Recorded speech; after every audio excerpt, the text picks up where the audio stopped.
Since the peace process began, Northern Ireland has seen economic revival and a tourist boom. In late July, thousands of visitors were in County Antrim, basking in the sunshine, playing golf, walking in the rolling hills and visiting the Giant's Causeway. Now, if you were there on Friday, July the 28th, please watch what follows closely. You might help solve the murder of 13-year-old Darren Fawns.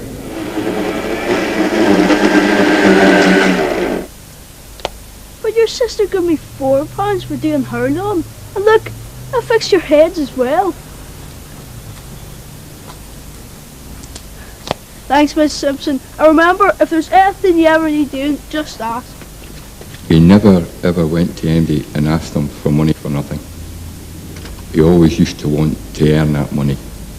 And that was one of the main ways he done it, was doing gardening for them. He was very outgoing and friendly, very friendly. My mother sent him a t-shirt from England with dolphins on the front.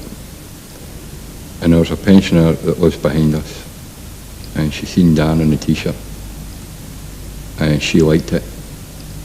So Dan came home, took it off, put on another t-shirt, and gave the pensioner a t-shirt he was wearing, the one with the dolphins. That's the sort of boy he was. He always used to come up and say, do you want a cup of tea, Mummy? You know, and used to bring me a cup of tea up, or if I couldn't do something, I'll do that for you. The other way. No, the other way. Oh, Darren, over a bit. No, the next ones. Yes, those. Them? Oh, come on, Mum. I'd be embarrassed if you wore these in public. Look, these are much nicer. Okay, bring them over. On the evening of Friday, July the 28th, Darren and his mother went to the Castle Shopping Centre in Antrim town. Sorry.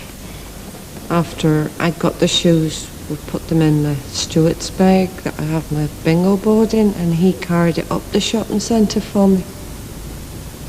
Out to the arcade there, and I says, I'll take that, son, are you alright? And he says, I'm okay, Mum. I says, well, I'll see you just after 10, between 10 and 10 past. Thanks. See you, Tim. Don't be late.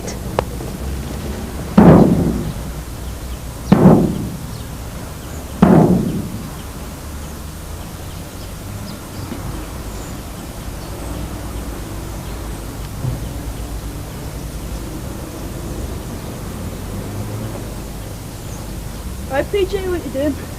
Hey, Fonzie. What are you doing tonight then? Waiting on the bus to Belfast. Supposed to be here half an hour ago.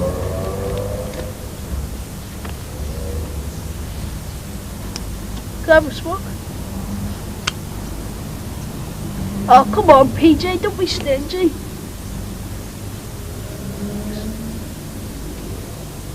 Police need help in tracing this boy who was hanging around with Darren. I was standing looking around him and just looking about.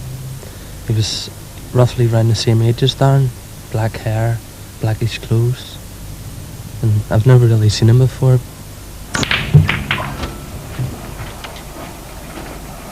What about you, Fawns? Oh, right, Faith. Was that your mummy I saw you with earlier on the shops? Yep. Darren seemed very happy the night I was talking to him. He was his chatty, usual, smiling self. So he was just as nice as he always has been to me. Darren, or Fonzie to his friends, spent much of that afternoon and evening in the town's amusement arcade, known locally as the Pleasuredrome or Rollerdrome.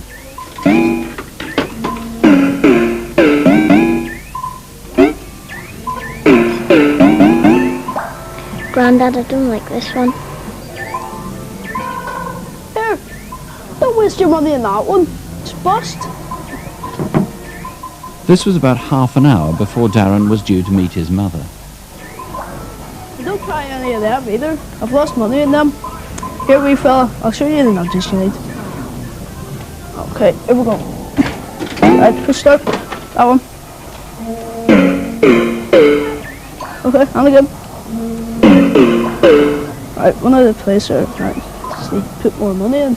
I didn't know Darren, but he seemed so kind and gentle, and him and Jonathan, my grandson, got on like a house on fire, and I felt quite free to leave him and go and have a cup of coffee. There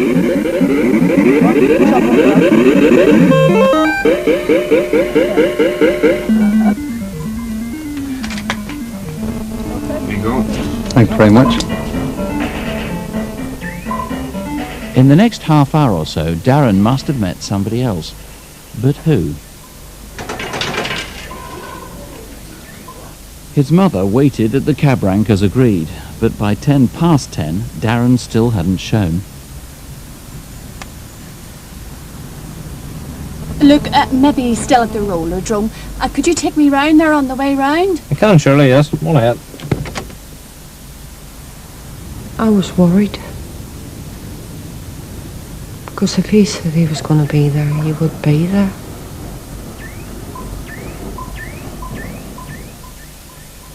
Yet 30 minutes later, as the rollerdrome closed, Darren was seen leaving. Right, Fawns, see you tomorrow. Alright, that'll do. Two boys, both roughly his age. Who were they? And where were they going?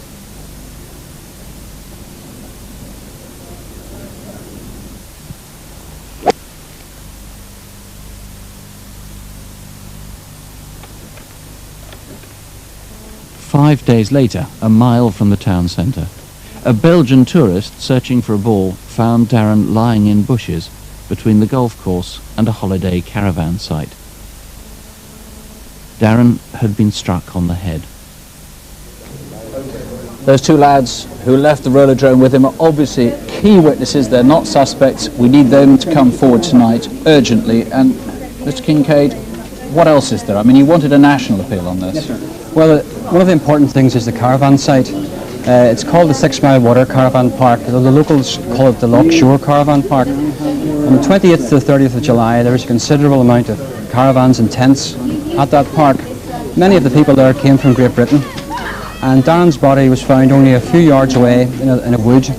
Now, if you were there, I would ask you to please to call us at Antrim or call us here. That's the very end of July, 28th, 28th to the 30th of July, yes. And you may have heard or seen something which to you is very insignificant, but could be important to us to find the killer. So even if you don't think you saw anything related to this, you want them to call? If you stayed at that caravan park, please call us. Now, these are Darren's shoes, and they weren't found with his body. They were handed in to you. What's the significance of these, and how can viewers help? Well, those shoes were recovered the day after we found Darren's body.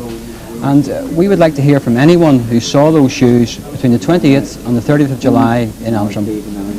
They're a black size 9 Nike Air Max trainer with a very distinctive green stripe on them. Now, you're not sure whether he was killed on the Friday night or the Saturday morning, and obviously you want people who might have seen him. That's correct. We're unsure of the exact time of Darren's death, but we do know that 5 hours before he died, he did eat a meal, and that meal contained either pork or beef.